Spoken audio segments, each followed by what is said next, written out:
नमस्कार दोस्तों, मैं डॉक्टर शैलेश, शतायु हर्बल हॉस्पिटल, गांव सरकपुर, जिला गौतम बुद्ध नगर, उत्तर प्रदेश से। आज मेरे बगल में जो माताजी बैठी हैं, ये लगभग 4 महीने पहले फरवरी का समय था, माताजी हमारे पास आई थी। दिक्कत ये थी कि इनकी जो किडनियां थी उनमें बहुत इन्फेक्शन हो गया था। क्रिएटिनिन इनका जो है 9+ था, यूरिया भी बढ़ा हुआ था। इनका गांव जो है वो तिगांव फरीदाबाद है। तो जब ये मेरे पास आए तो इनको हम बाहर गाड़ी में देखने गए थे। मैंने इनको देखा कि पूरे शरीर पे सूजन थी, कुछ भी खा रही थी उल्टियां हो रही थी, पैरों पे सूजन थी, चेहरे पे, हाथों में। स्थिति बहुत ज्यादा नाजुक थी। हमने 1 सप्ताह की इनको दवा दी थी कि 1 सप्ताह में देखते हैं कि अगर कुछ इनको आराम होता है तो हम आगे बढ़ेंगे, नहीं होता है तो फिर कहीं भी आप दूसरी जगह दिखा सकते हैं। लेकिन हुआ एकदम जैसा हमने सोचा था। 1 सप्ताह में इनको काफी आराम हुआ। उसके बाद ये फिर दोबारा दवा लेके गई। जब ये दोबारा हमने दवा दी इनको, तो मुझे ध्यान है शायद 20 दिन की दी थी। तो 20 दिन की दवाओं के बाद हमने बोला कि KFT कराना। तो इन्होंने KFT कराया तो एकदम चमत्कार, जो 9+ क्रिएटिनिन था वो 1+ आया, जो कि जितना एक सामान्य व्यक्ति का होना चाहिए।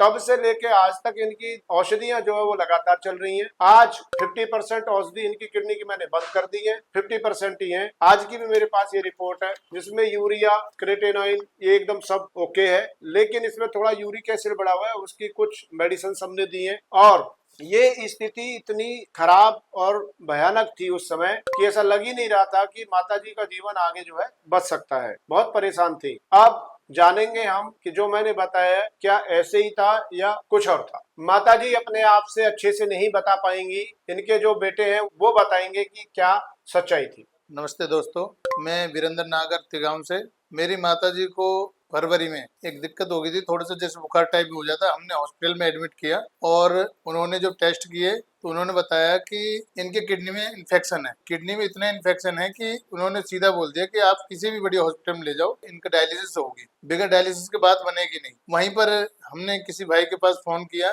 जो भाई डॉक्टर शैलेश से दवाई लेके जाते थे, उन्होंने हमें डॉक्टर साहब के बारे में बताया और हमने नंबर लेकर के डॉक्टर साहब के पास कॉल किया। उन्होंने कहा कि आप आ जाओ, एक बार दिखा देते हैं। वहां से जब हम लेकर आए तो हमने बीच में कई बार कोशिश करी पानी पिलाने की, तो पानी भी नहीं पिया जा रहा था, उल्टी हो जाती थी। और सूजन इतनी आई थी, पेट पे, मुंह पे, पैरों पे इतनी सूजन आई थी बहुत जबरदस्त, जिसे कहते हैं कि मतलब बोलने में भी असमर्थ थी। और हमने तो लगभग उम्मीद खत्म ही कर दी थी, इतनी स्थिति खराब हो गई थी। उसके बाद में क्या हुआ कि मैं और हमारी सिस्टर यहाँ पर ले गए डॉक्टर साहब के पास, टेस्ट वगैरह किए। तो जब टेस्ट किए तो उन्होंने कहा जी केस तो क्रिटिकल है, हम 1 हफ्ते की दवाई देख लेते हैं, उसके बाद में आगे के लिए बढ़ाएंगे जो भी होगा। तो इन्होंने डॉक्टर साहब ने दवाई दी और हम 1 हफ्ता के लेके गए, तो उससे हमें कुछ फायदा हुआ, पर डे फर्क पड़ता चला गया। हमने डॉक्टर साहब से बिल्कुल विश्वास किया और वहां पर जैसे गांव वाले आते थे कि भाई स्थिति खराब है, किसी हॉस्पिटल में एडमिट करा दो, ये करा दो, वो करा दो, हमने बिल्कुल भी किसी की बात नहीं मानी। हमने केवल जो सुनी डॉक्टर साहब की सुनी, इनका परहेज किया जो इन्होंने बताया,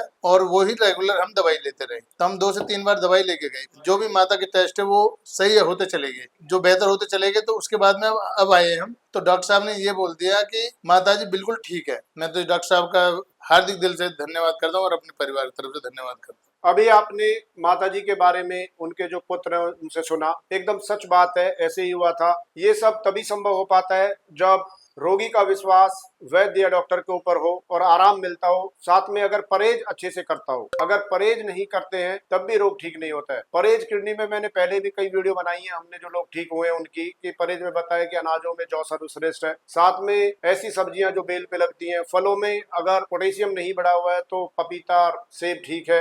देसी गाय का 1 कप दूध बहुत अच्छा है ऐसे रोगियों के लिए, मखाने उसमें डाल के। दाल धुली हुई सप्ताह में 1 बार मूंग की। नीम पीपल के पत्ते का 2-2 चम्मच रस बहुत अच्छा रहता है। कुछ जो हमारी आयुर्वेद की औषधियां हैं वो अपना काम करती है। ऐसी ही सही प्रामाणिक जानकारी लेने के लिए आप हमारे चैनल से जुड़े रहिए, इसको सब्सक्राइब करिए। आगे भी आपको ऐसी जानकारी हम देते रहेंगे। नमस्कार।